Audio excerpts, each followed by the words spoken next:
আবারও হাত তুলে বলেন দুর্নীতিমুক্ত থাকবেন। ধন্যবাদ আপনাদেরকে। আল্লাহ আপনাদের দীর্ঘজীবী করুন। আমি শ্রদ্ধার সাথে বলবো যে করোনা আমাদেরকে জাতিগতভাবে নিঃশেষ করার পথে নিয়ে গিয়েছিল। আলহামদুলিল্লাহ আমাদের ডাক্তার, আমাদের নার্সদের অদম্য সাহসের ফলে, আপনাদের মেধা, আপনাদের নির্ভীকভাবে কাজ করা, পৃথিবীর যে কোনো উন্নত দেশের চেয়ে আমাদের মর্টালিটি হার কম ছিল সেই করোনায়। আপনারা জয় করেছেন করোনাকে।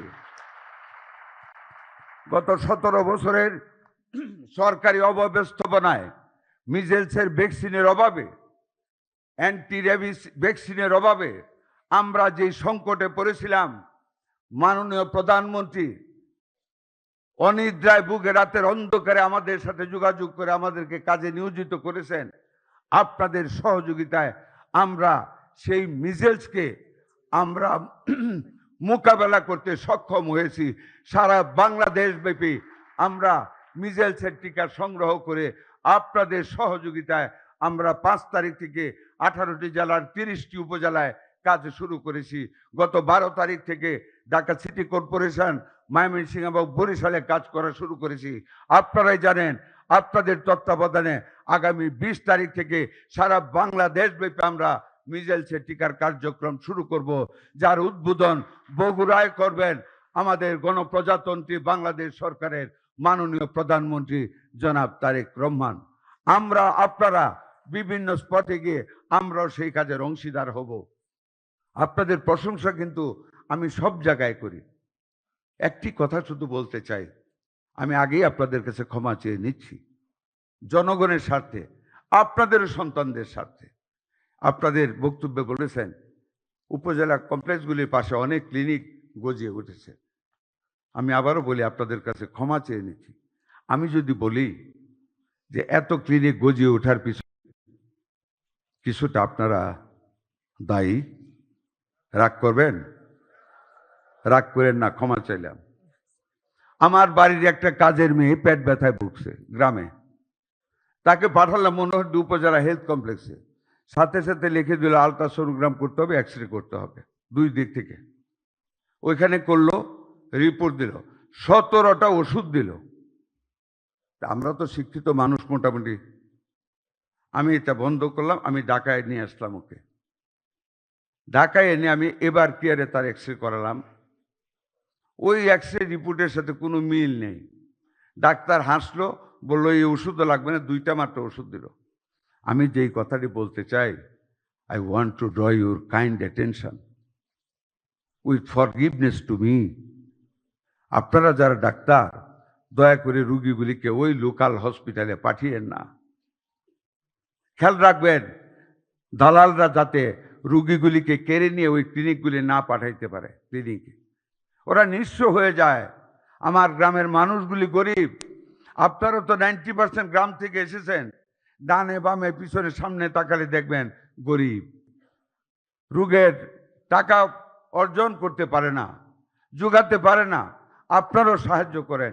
দয়া করে ক্লিনিকগুলিতে রুগী পাঠাবেন না। যখন তাদের আয় কমে যাবে অটোমেটিকলি তাদের দরজা বন্ধ হয়ে যাবে।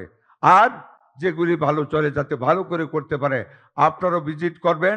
আমরাও আমাদের পক্ষ থেকে অনেকগুলি ক্লিনিক, ব্লাড ক্যাম্প আমরা বন্ধ করেছি। আমাদের কার্যক্রম চলবে না। আপনারা চিন্তা করবেন না যে আমরা কয়েকদিনের জন্য লোক দেখানোর জন্য কাজ করেছি। ইনশাল্লাহ বছরব্যাপী, দিনব্যাপী আমাদের এই কাজ চলবে। আপনারা শুধু রুগীদের কল্যাণটা লক্ষ্য রাখবেন, যাতে করে ব্যাঙের ছাতার মতন এগুলি আর গজিয়ে উঠতে না পারে। আমরা বিশ্বাস করি জনগণের তুলনায় ডাক্তারের সংখ্যা কম, এরপরও আপনারা অত্যন্ত নৈপুণ্যের সাথে সেবা করে যাচ্ছেন। আমরা 1 লক্ষ কর্মী নিয়োগ করতে যাচ্ছি। কালকেও শুক্রবার আমরা মিটিং করেছি মন্ত্রণালয়ে। আমরা বিশেষ বিশেষের মাধ্যমে আবার ডাক্তার নিয়োগের চিন্তা করতেছি। আমরা মাননীয় প্রধানমন্ত্রীর সাথে আমরা অচিরে আলাপ করে সেই দিকে আমরা অগ্রসর হব। মাননীয় প্রধানমন্ত্রী, আমি খুব বিনয়ের সাথে, আবেগের সাথে আমার বক্তব্য শেষ করে আনতেছি। আমি একটি কথা আপনার সামনে তুলে ধরতে চাই। আমি অত্যন্ত মর্মাহত হয়েছি। আমাদের একজন ডাক্তার শঙ্কর প্রসাদ অধিকারী, কলাপাড়ার ইউএচএফপিও। আমি ওনাকে দেখতে গিয়েছিলাম। ওনার স্ত্রী কান্না জড়িত কণ্ঠে বলেছিলেন, দাদা টাকা চাই না।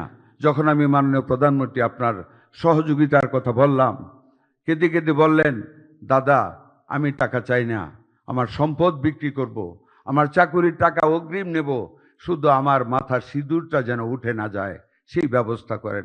আমি কেঁদে ফেলেছিলাম মাননীয় প্রধানমন্ত্রী। স্বামীর জন্য তার যে আবেগ, আর উনি সেই অ্যাক্সিডেন্টটা করেছিলেন একটি মোটর সাইকেলে গিয়ে। হেলমেট রাখা অবশ্যই উচিত ছিল, এটা ভুল। তবে মাননীয় প্রধানমন্ত্রী, আমি জানি আপনি কল্যাণমুখী কাজে চিন্তা করেন। ইউএচএফদের কিন্তু গাড়ি আছে, মাত্র 50টা উপজেলায় নাই, সব উপজেলায় গাড়ি আছে।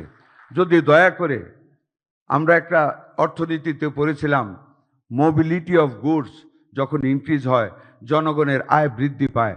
আর সেই মোবিলিটি অফ গুডস বৃদ্ধি করতে হলে ইনফ্রাস্ট্রাকচার ডেভেলপ করতে হয়, গ্রামে গঞ্জে রাস্তা পাকা করতে হয়।